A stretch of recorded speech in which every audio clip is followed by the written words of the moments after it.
Welcome to HP Commerce Classes. FY BCom એનો IES subject એના unit 3નું જે additional topic આવેલા છે એમાં question number 4 define human capital formation in India કે ઇન્ડિયાની અંદર હ્યુમન કેપિટલ ફોર્મેશન જો આપણે કરવું હોય કેપિટલ એટલે શું આપણે લાસ્ટ ક્વેશ્ચનમાં ભણ્યા હતા કે અહીંયા ઘડી ફેક્ટર ઓફ પ્રોડક્શનના પોઈન્ટ ઓફ વ્યૂથી આપણે કેપિટલની વાત કરી છે. હવે અહીંયા ઘડી એ જ રીતના હ્યુમન કેપિટલની વાત કરવાની વાત છે કે ભાઈ ઇન્ડિયાની અંદર હ્યુમન કેપિટલ ફોર્મેશન આપણે જો કરવું હોય તો એ કઈ રીતના કરી શકાય, એના માટેના શું મુદ્દાઓ છે તો જુઓ. The process of human capital formation implies the development of abilities and skills of people. અહીંયા હ્યુમન કેપિટલ ફોર્મેશનની વાત જે છે તો અહીંયા શું ડેવલપ કરવાનું છે? વ્યક્તિઓની, લોકોની એબિલિટીઝ અને સ્કિલ્સને ડેવલપ કરવાની છે of an under developed countries. During the course of economic development, a nation has to absorb new technology. જ્યારે આપણે કોઈ પણ દેશ હોય એ દેશમાં જ્યારે ઇકોનોમિક ડેવલપમેન્ટ થઈ રહ્યો હોય તો એ લોકોએ નવી નવી ટેકનોલોજીને સ્વીકારવી પડે. And development of productive apparatus. એપરેટસનો મતલબ શું થાય? આપણે જે સાધનો હોય, ઉપકરણો જે હોય એ બધા ડેવલપ કરવા પડે, એ સ્વીકારવા પડે.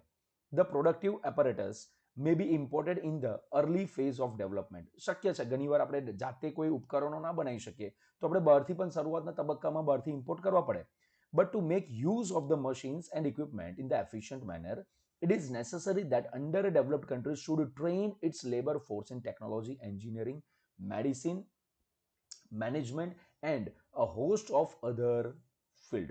ઓકે, અહીંયા ઘડી સમજવાની વાત આ છે કે અહીંયા ઘડી જ્યારે આપણે ઇકોનોમિક ડેવલપમેન્ટની શરૂઆત થશે તો ઘણી બધી નવી ટેકનોલોજી, ઉપકરણો, આ બધી વસ્તુ આપણા દેશમાં બનાવવી પડશે કાં તો નવી બહારથી ઇમ્પોર્ટ કરવી પડશે. તો આ ક્ષેત્રની અંદર ખાલી ઇમ્પોર્ટ કરી દીધું, લાઈન મૂકી દીધું, નહીં ચાલે. એને ચલાવવા માટે પણ આપણી પાસે સ્કિલ્ડ મેન પાવર જરૂર પડશે.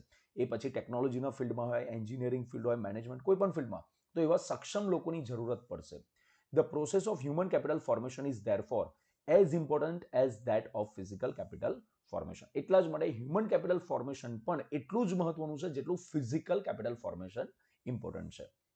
An underdeveloped country like India has to do two things to accelerate the rate of development. Development કરવા માટે એમને બે કામ ઇન્ડિયા જેવા કન્ટ્રીઝે કરવા પડે. પહેલું, it should step up the rate of investment in physical capital. પહેલું તો ફિઝિકલ કેપિટલમાં ઇન્વેસ્ટમેન્ટ વધારવું પડશે. And secondly, it should also increase the rate of investment in human capital. Physical કેપિટલમાં તો આપણે ઇન્વેસ્ટમેન્ટ વધારવાનું જ છે, સાથે હ્યુમન કેપિટલમાં પણ ઇન્વેસ્ટમેન્ટ વધારવાનું છે. Thus, human resource development becomes competitive to physical resource development in so far as it imposes a demand on the scarce resources available for growth. Professor B. Datta has given a clear expression to this competitive nature of demand by stating that એમને શું જાણકારી આપી છે? The use of large amount of equipment, material, consumer goods and trained labor for the purpose of developing skills may substantially reduce the internal supplies of inputs for the formation of real capital. જો એમને શું કીધું છે professor બી દત્તાએ કે જેમ જેમ આપણે વધારે મોટી ક્વોન્ટિટીમાં ઇક્વિપમેન્ટ, મટીરિયલ, કન્ઝ્યુમર ગુડ્સ આ બધાનો ઉપયોગ કરીશું, ટ્રેન્ડ લેબરનો ઉપયોગ કરીશું and for the purpose of developing, તો સિમ્પલ લોજિક છે, જેટલું વધારે ઇક્વિપમેન્ટ, મટીરિયલ, કન્ઝ્યુમર ગુડ્સ વપરાશે એટલું જ બધું આપણે વધારે શું જરૂર પડશે? ટ્રેન્ડ લેબર ફોર્સની જરૂરત પડશે. આ બધી તો ઓબ્વિયસલી ટ્રેન્ડ જે લેબર ફોર્સ બનાવવા માટે એ લોકોની સ્કિલને ડેવલપ કરવી પડશે. And this may substantially reduce the internal supplies of input for the formation of real capital. પરંતુ આના કારણે શું થઈ શકે? રિયલ કેપિટલના ફોર્મેશનમાં જે ઇનપુટ છે એમાં ઘટાડો થઈ શકે. The process of human resource development requires a long period policy because skill formation is a time consuming process. Skill formation કેવી છે ભાઈ? એવું ના હોય કે આજે કોઈને શીખવાડ્યું કાલે આવડી ગયું, એ રીતના ના હોય. એ ટાઈમ કન્ઝ્યુમિંગ પ્રોસેસ છે. The crucial factor in human capital formation is the development of top skills. કે અહીં આગળ આપણે ટોપ સ્કિલ્સ એ લોકોને શીખવાડવી, આ બહુ ક્રુશિયલ છે. For instance, to train a person as an engineer requires a period of education about 15 to 18 years. કોઈક આપણે સ્કિલ્ડ એન્જિનિયર તૈયાર કરવો હોય તો 15 થી 18 વર્ષનો સમય લાગે. Thus, a country should have its educational policy so that it can produce educated manpower in the desired lines of productive activities. Basically એવું સમજો, આપણે ભવિષ્યનો વિચાર કરીને આજથી એ રીતના લોકોને તૈયાર કરવા પડશે કે આવનારા સમય માટેના મેન પાવર રેડી રહે. Another problem to which an underdeveloped country should pay attention that the process of human capital formation has to be correlated to the process of physical capital formation. ભાઈ physical આપણે જે પ્રકારનું human capital formation create કરી રહ્યા છે એ આપણા physical capital ફોર્મેશનની સાથે correlate મતલબ એની સાથે જોડાયેલું એ રીતનું હોવું જોઈએ. In its zeal for developing skills, ઉત્સાહ, ઝીલનો મતલબ શું થાય? ઉત્સાહ, પ્રેરણા, કે જે આપણે ડેવલપિંગ સ્કિલ્સને ડેવલપ કરવાનો જે ઉત્સાહ છે, પ્રેરણા છે. A country should not train a larger supply of manpower than it's required by the needs of its expanding economy. ભાઈ ઇકોનોમીની જે જરૂરત છે એના કરતાં વધારે મેન પાવરને પણ આપણે સ્કિલ મતલબ વધારે એ લોકોને તૈયાર કરી દેવાની જરૂર નથી. In other words, the process of balancing the demand and supply of manpower in different sectors of economy of strategic importance. સાહેબ તો બધાનું બનાવવાના નહીં ના, એવું નહીં. બધાને બનાવવાના, પણ જે ફિલ્ડમાં જેટલા લોકોની જરૂરત છે એ ફિલ્ડમાં એટલા લોકો તૈયાર થવા જોઈએ. સમજો કે આજે આઈટીની જરૂરત છે તો ભારતભરના બધા જ છોકરાઓ આઈટીનું જ ભણવાનું ચાલુ કરતા તો એ ના ચાલે. ખબર પડે છે? આપણે કોમર્સ લાઈનમાં તો કે બધા છોકરા કોમર્સ જ ભણવા, આખા ભારતના બધા છોકરા, એ પણ ના ચાલે. જે ઇન્ડસ્ટ્રીમાં જે પ્રકારના લોકોની રિક્વાયરમેન્ટ છે તે પ્રકારના લોકો એટલા પ્રમાણમાં તૈયાર કરવાની વાત અહીંયા કરેલી છે. And lastly, the output mix of manpower is another serious problem.